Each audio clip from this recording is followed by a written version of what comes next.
Welcome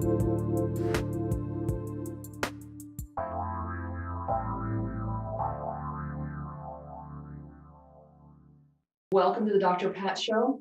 I'm not Dr. Pat, if only. I'm Dr. Mariangela Maguire, and I really appreciate you joining me today. I'm having the opportunity to guest host for Dr. Pat. And Dr. Pat, if you're listening, I hope you're feeling great, and we are so eager to see you back on the air. So my regular gig here at Transformation Talk Radio is as the host of a show called Nothing But Now, noon Pacific time on Thursdays, 3 p.m. Eastern. And I talk on that show about mindfulness and the challenges and the rewards of incorporating mindfulness into our daily lives. The show is an extension of my work as a life coach. So today is March 15th, also known as the Ides of March. Now, before, you can look this up on Wikipedia, as I did, before it was associated with the assassination of Julius Caesar, one of the major turning points in Roman history, it was a day for religious observances. In fact, there are 4 months in the Roman calendar that have Ides, or this kind of middle point. And it was also a day of religious observances and of paying one's debts. It was a deadline for paying debts. I'm going to come back to the idea of my debts in just a second.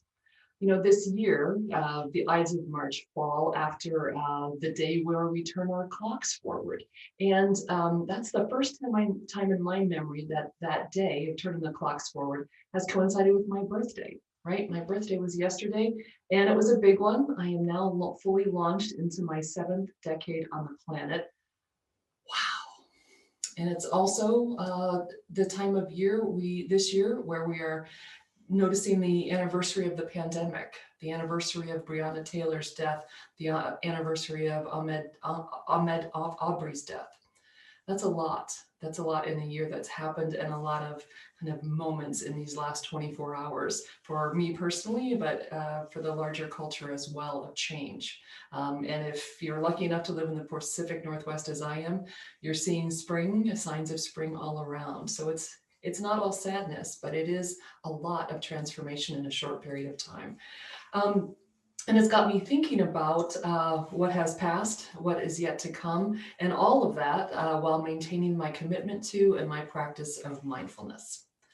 So this Roman practice of paying one's debts on March 15th, or really the 74th day of their calendar, has been on my mind as I worked on today's show, because the work I do as a life coach is the result of some radical changes in my life circumstances. It comes from my encounter with works by Martha Beck, and later with the work of Buddhist practitioners such as Tara Brach and Jack Kornfield and Ruth King. And I like to think that I pay that debt that I have to all of them and to the practitioners who preceded them with both my gratitude to them and also with the work I do as a coach. And that's what I hope to do here today, is to share what it is that many of my clients bring to me and the work we do together that's informed by Martha Beck's life coach training, which I experienced, and the mindfulness teachings and practices of people like Brock and Kornfield and King. Like many of my clients, I've faced more than one major transition in the last 60 years. And some of the recent ones are the ones that actually brought me to Martha Beck's work, as well as that of mindfulness practitioners. So about 12 years ago, I left a job that I had spent a really long time preparing for, earning a Ph.D. in order to be able to get that job, to keep that job. And I left it because the person I loved moved to a new job in a new city. And I wasn't, I chose love, I like to say, over career, but it wasn't an easy decision. I suppose we could have had a relationship separated by 500 miles, but I didn't want that. She didn't want that. And although she left the decision to me, that's what I ultimately chose. And it was tough.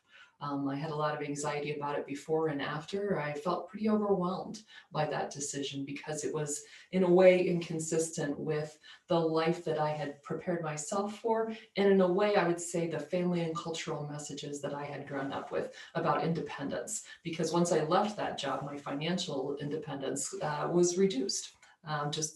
That's simply true. Plus, I'd made a decision that I sometimes felt was inconsistent with how I'd been raised. And then almost 6 years ago, my mother died. My mother and I were very close. She lived near me, and so the relationship was important to me. But more than that, in a sense, or maybe not more than, but equal to that, visiting her, caring for her, helping her manage her life was a significant part of my daily life. So within these last few years, two things that were pillars of my life, a career that I loved and my relationship with my mother, were radically altered. And I was searching for a path forward. And that's when I came across Martha Beck's work, which led to the life coach training and really resonated with me and the previous work I had done teaching interpersonal communication to college students. And it fueled my interest in mindfulness, something I was aware of and actually had taught a little bit of to students, but I'd never really explored in any depth. And so I started to do that. And I created a life coaching business. And I'd like to say that I then lived happily ever after. There's just one problem. I'm still human, which brings me to the central idea I want to explore today, and one that is always part of my work with clients. And that is, to use something that's quoted often, pain is inevitable, but suffering is optional. So even after you've been through life coach training and read a whole lot of books about mindfulness and really incorporated those practices into your life, it is still the case that pain is inevitable and suffering is optional. And my understanding of that quote has really changed over these last few years. You know, it's a quote that's sometimes attributed to the Buddha, to the Dalai Lama, to one of my favorite writers, Haruki Murakami, and to a Canadian politician named M. Kathleen Casey. Honestly, you can find all of those attributions online. And the latter two people, Murakami and Casey, have actually published works that include that language. But in a sense, of course, I don't really care who said it. I'm glad they said it, whoever it was. And I think it's, important to notice that in terms of attribution, that the idea is very consistent with a lot of things that come out of Buddhist teachings. But what does it mean to say that pain is inevitable, but suffering is optional? I think it means that because we are human, we will experience pain. I'm going to stub my toe. I'm going to try and fail. I'm going to lose beloved others. These are inevitable aspects of existence. There is physical pain in those experiences. There is embodied pain. There is psychic pain in these experiences. Suffering, on the other hand, is the story we tell ourselves about the pain. Suffering is getting stuck by either pushing the emotions associated with the pain down or being carried away with them, but in one way or another, refusing to let them go. Rick Hanson talks about this as the add-on suffering, because actually Buddhists would say that suffering is inevitable. But this add-on suffering is another way to conceptualize that, to say that we are making choices, sometimes choices that are very much bound by our culture, our family, the way we were raised. We may not even see them as choices, but when we experience pain, the stories we bring to that experience then, and the way that we hold on to the emotion, even if we think we're pushing it away, we know when we do that, it pops back up. The other thing we might do is allow it to carry us away and to feel really overwhelmed by those emotions. But either way, we get somehow stuck in those feelings, the stories we tell ourselves about why the pain happened, who caused the pain, why the pain shouldn't have happened, why it's unfair. Those are the ways in which our mind really works on and takes over what is maybe not an important experience, but one that doesn't have to be so devastating to us. But the stories we tell ourselves can make it very difficult to do anything about the pain. But really, from a Buddhist perspective, or what Hanson would say, it's this add-on suffering. So today we're going to take a break in a minute here, but when we come back, I'm going to explore three particular ways that I, frankly, and my clients create suffering in our lives, and also talk about ways that we can work together to free ourselves from these habits. These things are all interconnected, and they might show up in our lives in a variety of ways. But let's think today about a way to think about these things that happen in our life. I would call it the habit of feeling judged and of of judging, the illusion of control, and the fear of allowing things to unfold. I'm going to talk about it in kind of a linear way, but as I say, they're interconnected, they happen all the time, they get kind of mixed together, but we want to talk about them this way to help us get a hold of them, to come face to face with them so that we can make changes that we might think are necessary in our lives. So you are listening to the Dr. Pat Show on Transformation Talk Radio, and we'll be right back after the break.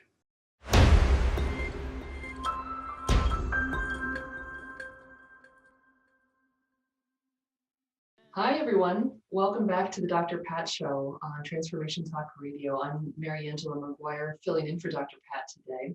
And today we're talking about the idea that pain is inevitable, but suffering is optional. And when we say that, what we're talking about is the inevitability of being human, as humans, of suffering pain, whether it's as small as a stub toe or the loss of a loved one, whether it's immediate physical sharp pain like a stub toe or the kind of psychic pain that comes from a loss. But the suffering comes when we're unable to let go and allow an emotion to move through us, and when we get really stuck. And what I was mentioning is that in my life coaching practice, that's often when people seek out my attention and time, is when they feel stuck. And stuckness can happen a whole bunch of different ways. But what I want to talk about today in this idea of the suffering being optional, and I think that's kind of too strong a word. I think suffering is something to which we can bring mindfulness practices so that we are in a position to feel as though we are making some choices and to be actually making some choices moment to moment. So I think there are three things that are sort of components of how we turn pain into suffering. And the first is the habit of judgment. And it's, I think, the habit of both feeling judged and the habit of judging. And, the first thing I always like to say about judgment is that it's an important human capacity, right? I'm not against judgment in and of itself. Judgment is about using critical thinking and reasoning skills. It's about bringing evidence to bear. It's about being able to assess evidence, to make good decisions.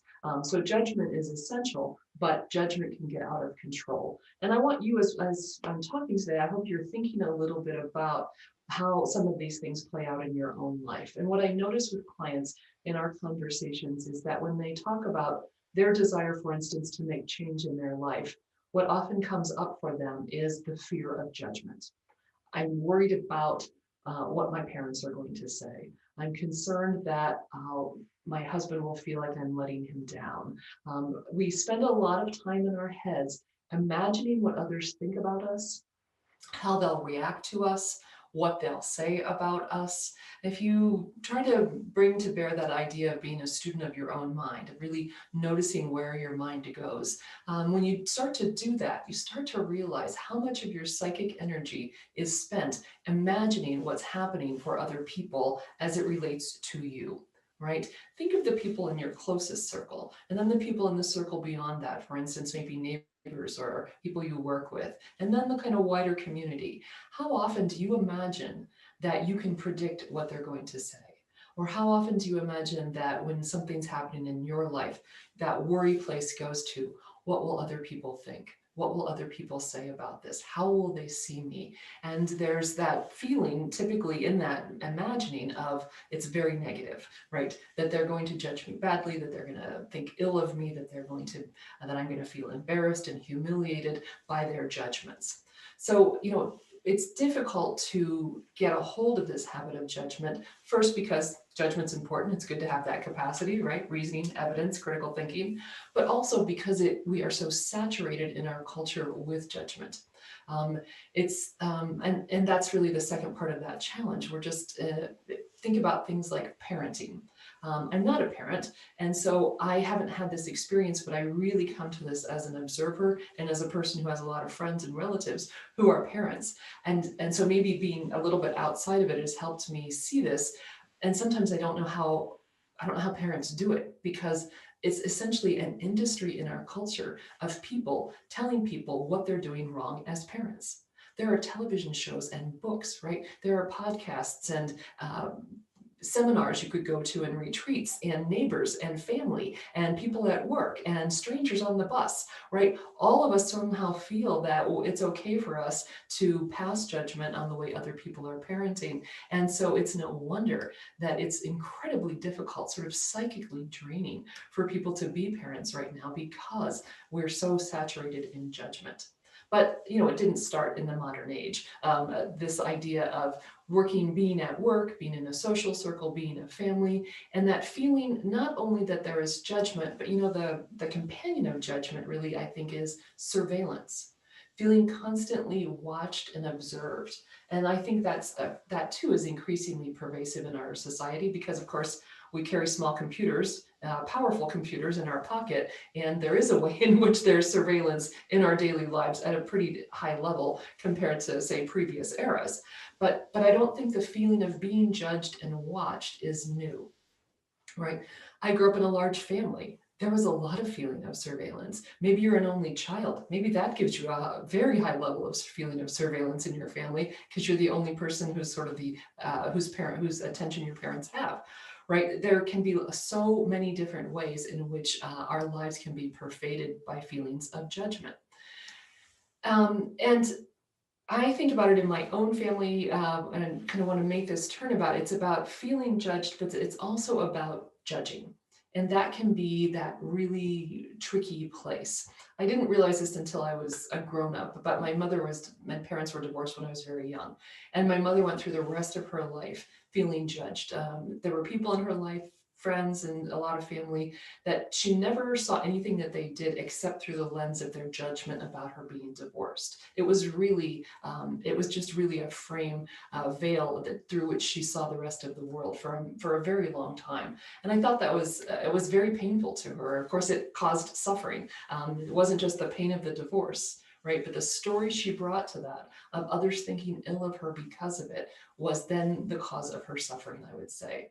And what I realized then as a grown-up is that because of the way she was raised, I think that she assumed other people were judging her so badly because she was raised to judge people who divorced badly, right? She knew what she would have thought of others if it had happened to them. And so she couldn't let go or imagine that anyone wouldn't see her the same way. So when we become students of our own mind and have a deeper engagement with where our mind goes, we can start to notice the ways in which we are consumed and concerned about other people judging us. And ideally, we can start to become more aware of the ways in which we are judging others. We have to ask ourselves, or we can ask ourselves, what would happen if we started to notice which judgments are actually of no value to us, right? That they don't promote our happiness, and then can we let them go? Would we feel disarmed, right? Are we judging others in order to maintain our sense that at least we're better, or nicer, or happier, or prettier, or skinnier, or kinder, or smarter, et cetera, than somebody else? So the judgment habit is a deep one. As I say, it has some good qualities to it. We know that being a reasonable adult, right, a good citizen, a good person can come from making good judgments. But it is that mindless habit of going through the day. And I like to encourage clients to do this sometime. Try to get through a day without making those kind of meaningless judgments about everything you see, good or bad, right? You're walking down the street and you see a tree in bloom. Can you just say that's a tree in bloom, or do you have to say that's a beautiful tree? Can you see a house with the porch messed up and say that's a house with the porch messed up, or do you have to say that is a falling down piece of junk, right? Trying to become aware of all of those places because they add up and they become such an ingrained habit that we can't sort of move through the world in the absence of these automatic judgments. And there's real value in letting them go. And because we'll come back to why that is, because it has everything to do with our ability to have compassion for ourselves and others. But the first step often is to let go of that habit of judgment. So when we come back from the break, we're going to talk about what the habit of judgment leads to, which is the need for and the illusion of control in our lives. We think that we can make ourselves in a way judgment proof, and that's the illusion of control. So you're listening to the Dr. Pat Show on Transformation Talk Radio, and we'll be right back after the break.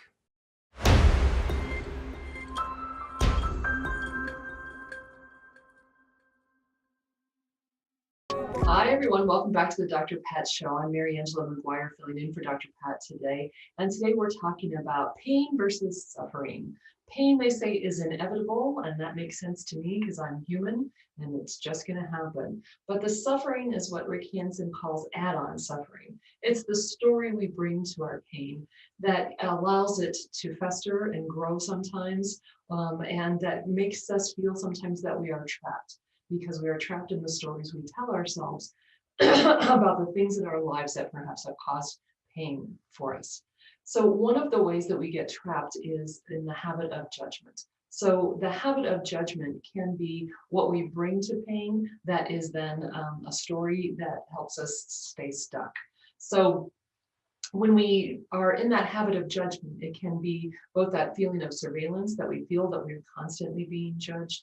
And so whatever pain we're suffering in our life, I think about this in terms of my mother, how hard it was for her to get past the pain of her divorce, because she felt so judged by that, because she brought the story that everyone was judging her to that. But one of the things I realized, and I think she came to realize later in life too, is that she too was in the habit of judging others. And that's sometimes why we feel judged, because we know we sit in the judgment seat ourselves. And so we think if we're going to do it, chances are others are doing it to us. And so then how do you ever let go of that if you feel that your judgment, your habit is kind of a defense mechanism, and keeps you safe somehow? So that's a habit of mind that we can bring to conscious awareness, because if we don't, one of the ways that we try to address that feeling of being judged all the time is to be in control, right? If you think about your own life, what are the ways in which you try to be in control of your daily life, right? I think about, well, and why do we do it? And I think that doing it is sometimes motivated by trying to do something like error-proof our life.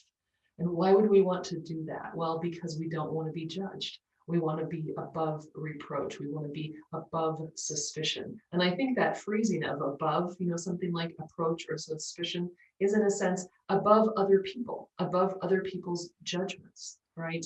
I want to be in a place where they can't judge me, whoever they may be, family, friends, the general public, strangers on Twitter or Facebook, etc., right? So when do we try to control? What do we try to control? Well, we try to control our environment, right? We try to make conscious choices about where we live so that we are in control of our environment. We try to control our appearance, all of our choices about food or work or exercise, what we read or watch, all of the things that we consume in our lives, both through our mouth and through our eyes and ears. And then we also try to control other people. We try to control things that are in fact beyond our control. Other people, circumstances, the weather. I always think about complaining about the weather as kind of an example of trying to control the weather. It's not as though we really think we can control it with the complaining, but you have to ask ourselves, what is the purpose of the complaining? Right? Because it is the weather and there's nothing we can do about it. Not climate change aside, but sort of day in, day out. So again, control, like judgment, isn't all bad, right? Control can be about establishing personal boundaries. It can show us that we can make choices. And making choices is a key to mindfulness. Becoming a student of our own mind, really knowing where my mind goes, allows me to redirect my energy, redirect my thinking. And so choice is very important, but control is a little bit different from that. Because the challenge is that just by making a choice doesn't guarantee an outcome, right? I can control my choices, but I can't control the outcome of those choices, or the outcome, especially as it relates to other people. And that's really hard to accept, right? Because you can be a fantastic parent, an engaged parent, a loving parent, and your child will still experience unhappiness at some point in his or her life. You can be great at your job, right? You can get incredible performance evaluations. You can still be criticized by your boss. You can exercise and eat right, whatever that has come to mean, and you can still get a cancer diagnosis. So I can make a lot of great choices that look like, in a sense, control, and I can still be judged by others. There can still be negative outcomes. I can still experience pain.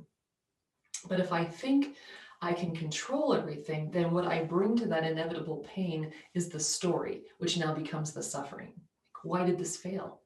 Why? I just need to control it more, right? Instead of saying, oh, control is an illusion, we cling tighter. We try harder to control everything around us when things seem to not be going the way we think they ought to go. And that's a really key phrase, that kind of idea of how things ought to be.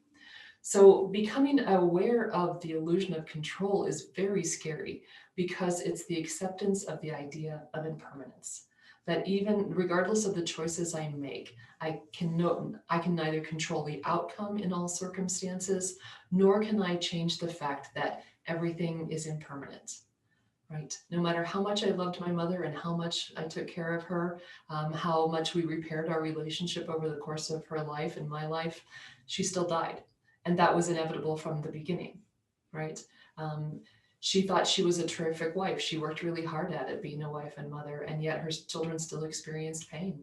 And her husband left, right? We can do a lot of great things, but things will change. And sometimes for the worse, and sometimes it looks worse and then it's better, right? All those kinds of things happen. So it's the coming to terms with the idea that we cannot always be in control, and in fact rarely are, that for the most part control is an illusion. But the third thing that I want to mention, so this habit of judgment, this illusion of control, and that illusion of control then is a kind of barrier to accepting reality. And we really struggle as a result of that habit of judgment, that illusion of control. We struggle to accept reality because we then struggle to risk allowing things to simply unfold. Right? We get frustrated and angry and impatient with other people because we just need them to change a little bit. If they would just do that, then everything would be okay. We say, I don't ask for a lot. I just need my mother, my friend, my child to stop doing X or Y. We tell ourselves, I know I should accept her the way she is. Just accept that this is who she is. But it's hard to do. I say, I just can't do it, because we ought to be able to have this kind of relationship, right? It shouldn't be so difficult. It's obvious how things should go. So all of that language about how things ought to be, how they should be, how other people ought to be and should be, all of that is our fighting reality. And I think it's always important when we talk about the challenge with reality to talk about the difference between acceptance and agreement. Because sometimes when people think about this, they think if I'm just in a mode of acceptance, that means that I am telling people that everything they're doing is okay and that I'm agreeing with them. And that's just not what this means. So I was working with someone recently where this became really evident, a person who has a very difficult boss. And we were talking about what would it mean to go into meetings with this person, accepting that she may be difficult in her behavior, right? She might be abrupt. She might be quite negative, right? The person's struggling not to judge the other person's behavior, but we talked about how do you just describe it, that this is who she is, right? That's just acceptance. Does that mean I agree? Not necessarily. But when I'm not in an accepting mode, then I'm in a mentally fighting mode, right? And my client was noticing this, that when she was not in an accepting mode with her boss, what she was doing was mentally criticizing her.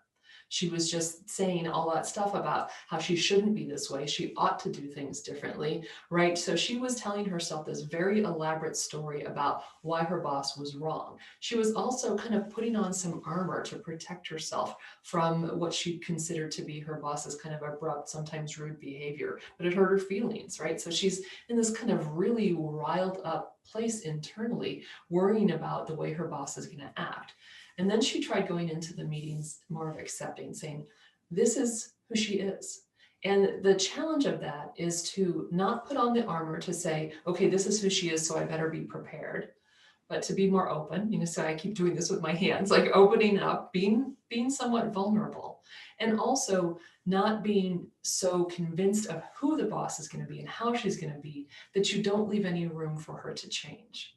But to sit there with what Jonathan Faust calls non-judging awareness, which is at the heart of acceptance.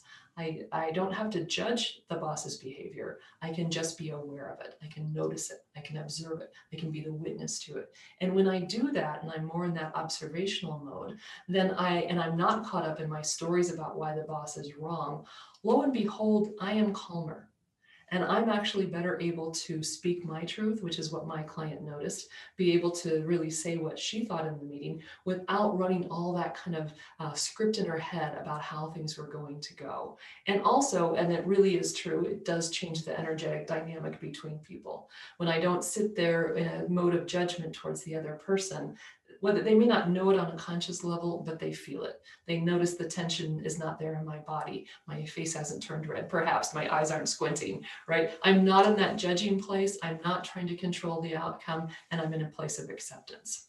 So when we come back from the break, we're going to talk about some much more specific practices of things that you can be doing in the course of your day to become a student of your own mind, to be in a calm and peaceful place, and to move towards what is really at the heart of all of this and essential for all of this kind of awareness and mindfulness, which is self-compassion. So we'll be right back after the break.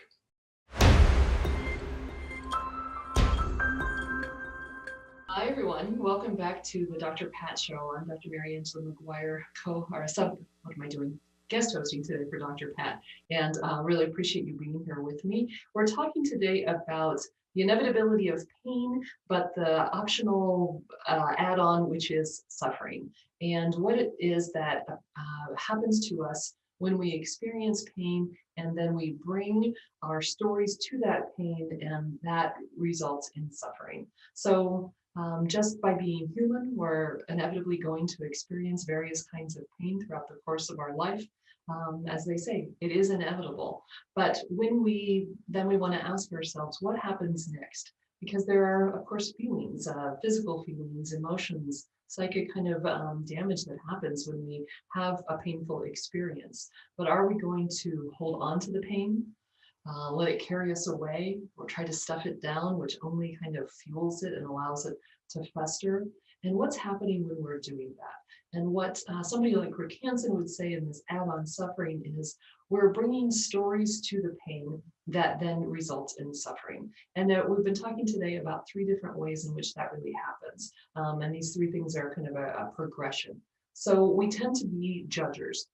We might be a person who says, oh, I'm very non-judgmental, and it may be true about you, but if you start to really notice your habits of mind throughout the course of the day, excuse me, if you're like most people, there is a habit all of the time of judging, of just feeling like you have to give a thumbs up or a thumbs down to everything you see, everything we encounter.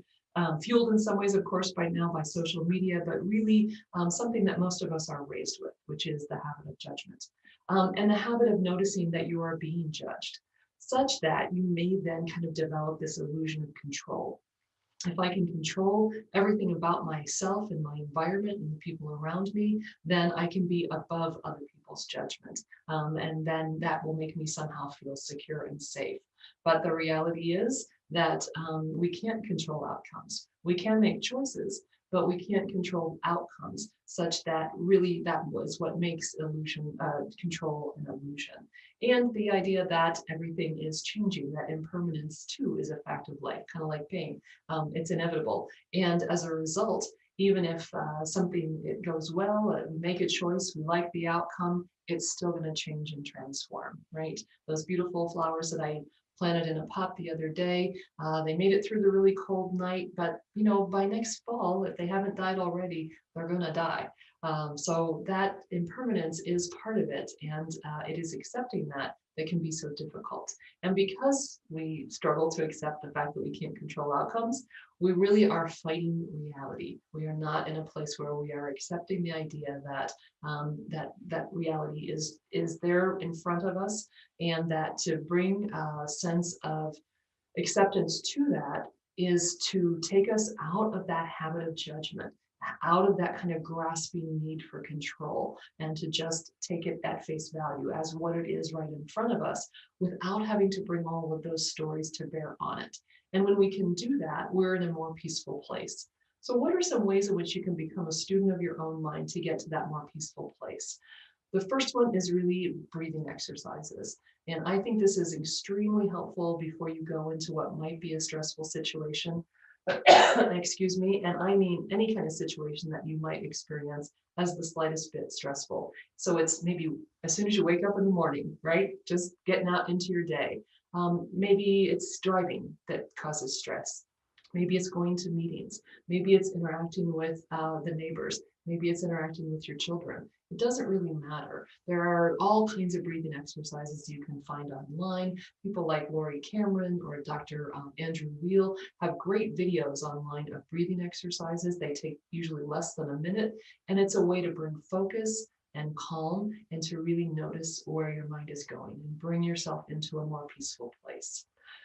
Mindfulness practices throughout the day, though, can be extremely helpful. And especially, I think, we all tend to tell ourselves we're too busy to sit down and meditate for 30 minutes. Now, I think that's a great thing to do. But if you're not going to do that, at least bring a kind of mindfulness practice to something that's routine that you do anyway. It's the making the bed to make the bed. I make the bed, turning my attention to nothing but the experience of making the bed because it quiets my mind at only briefly.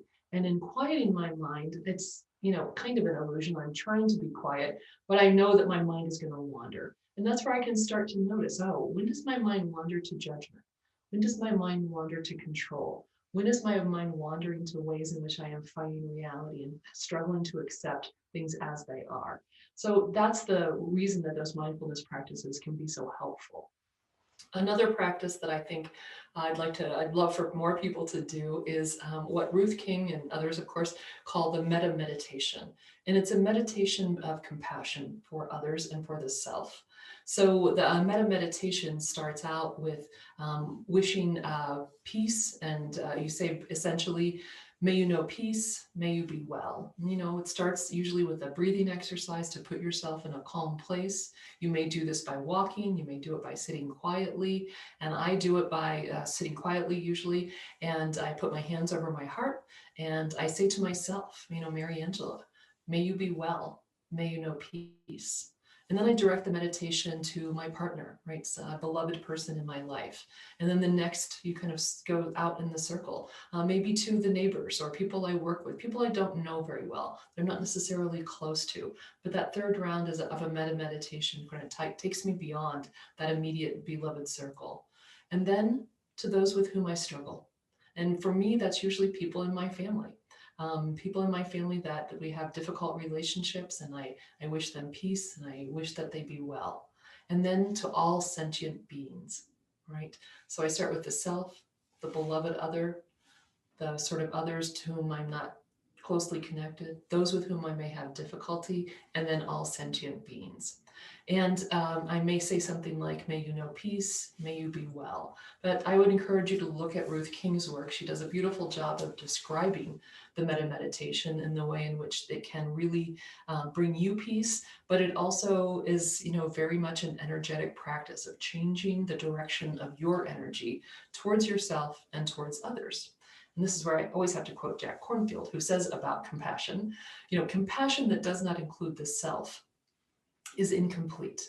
And this is something that I have heard over and over again from clients as we talk about self-compassion.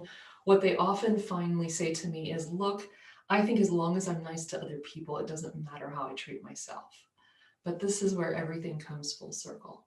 We may believe that, and it may even be the case that we're pretty nice to other people, but it doesn't necessarily come from a particularly nice place, right? I may be nice to other people because I think they won't judge me badly if I'm nice to them. I may think that being nice to other people on some level, I like doing it, but it's also a little bit motivated by a feeling of superiority, of putting myself above others' judgments.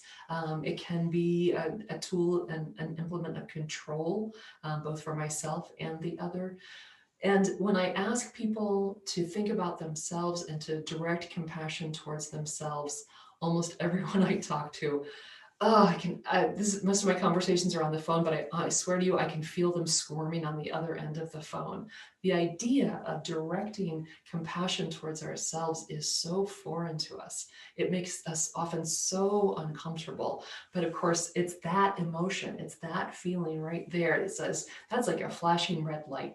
When I am that uncomfortable with something like directing compassion towards myself, wow, that's a place where I need to work.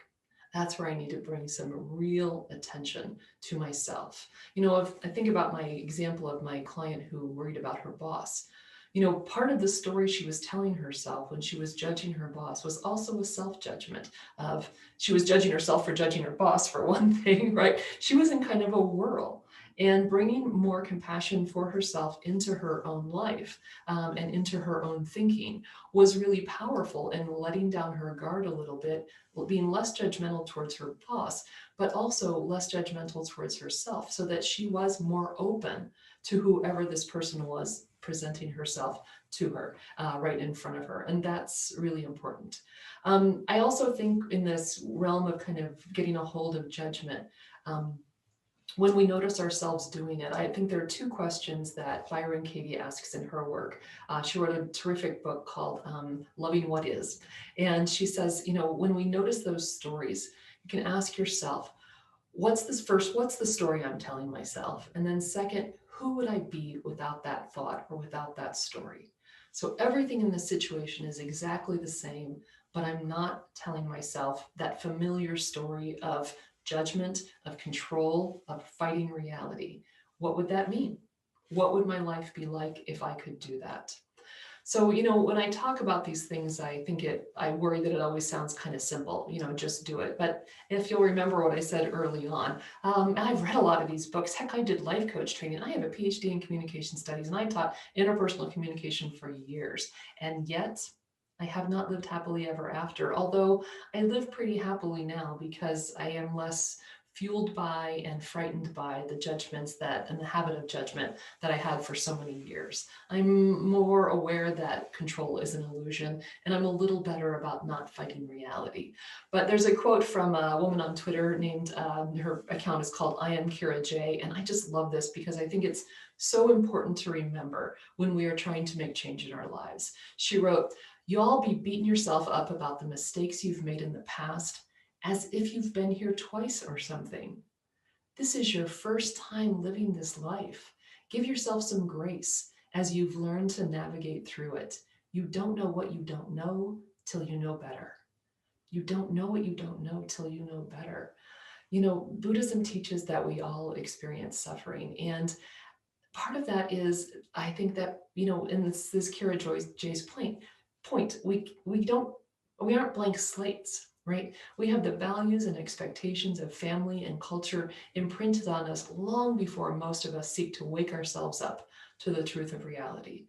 When most of us come to these teachings, we've already learned judgment and control and to fear acceptance. So, in my work, I try to help people on their mindfulness journey to bring their attention and awareness to the present moment without judgment. And the value of mindfulness is that it brings greater internal peace. And this is what the Dalai Lama said about that I think is so helpful.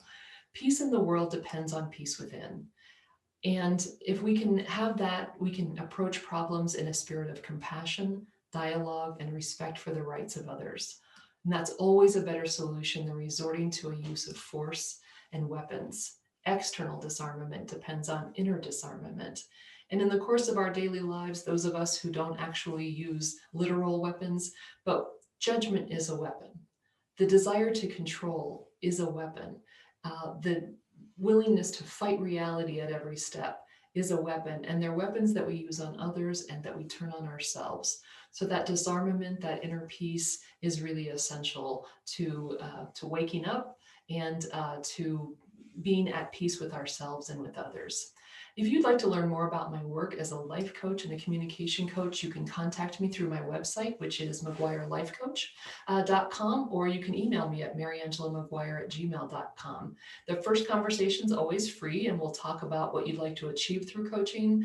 I'll describe the inquiry method that I use with clients, and we'll have a short session so that you can determine if working with me will serve your needs. So visit my website. It's maguirelifecoach.com, or just email me at Mariangela Maguire at gmail.com. And if you're seeing this on Facebook Live, you can also go to Maguire Life Coach, which is my business Facebook page.